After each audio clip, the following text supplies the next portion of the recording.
নীলফামারীতে biofortified zinc ধানের চাষ সম্প্রসারণের লক্ষ্যে জেলার বিভিন্ন দপ্তরের নীতি নির্ধারকদের নিয়ে কর্মশালা অনুষ্ঠিত হয়েছে। সোমবার সকালে নীলফামারী কৃষি সম্প্রসারণ অধিদপ্তরের উপপরিচালকের কনফারেন্স রুমে এই কর্মশালা অনুষ্ঠিত হয়।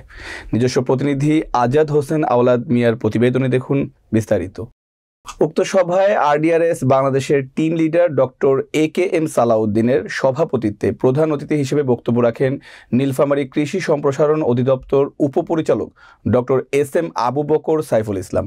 বিশেষ অতিথি হিসেবে উপস্থিত ছিলেন civil surgeon doctor Mohammad Hasibur Rahman, জেলা বীজ প্রত্যয়ন অফিসের field officer Mohammad Sekendar Ali, BADC নীলফামারীর সিনিয়র সহকারী পরিচালক মোহাম্মদ হারুন, সদর থানার অফিসার ইনচার্জ আবু সাইদ। এছাড়াও উপস্থিত ছিলেন জেলা খাদ্য নিয়ন্ত্রক, সকল উপজেলার কৃষি কর্মকর্তাবৃন্দ, রিজিওনাল ম্যানেজার ব্র্যাক, কৃষি উদ্যোক্তা, নারী নেত্রী, অটো রাইস মিল মালিক, harvest plus Bangladesh country coordinator Mohammad Wahidul Amin, project manager harvest plus Bangladesh Mohammad Mujibur Rahman, business consultant Saleh Mohammad Shihab Uddin, RDRS বাংলাদেশের টেকনিক্যাল অফিসার কৃষিবিদ মোহাম্মদ রাশিদুল ইসলাম সহ প্রিন্ট ও ইলেকট্রিক মিডিয়ার গণমাধ্যম কর্মীরা।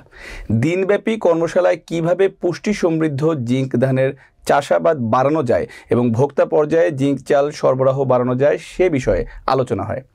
সকল অংশগ্রহণকারীগণ নিজেদের দিক থেকে গুরুত্বপূর্ণ মতামত তুলে ধরেন এবং এই ধরনের কার্যক্রমের জন্য হারভেস্ট প্লাসকে ধন্যবাদ দেন। জিঙ্ক ধান সম্পর্কে অনেক গুরুত্বপূর্ণ নির্দেশনা পেয়ে খুবই আনন্দিত হন এবং জিঙ্ক ধানের চাষাবাদ বৃদ্ধিতে সহযোগিতা করবেন বলে অভিমত প্রকাশ করেন।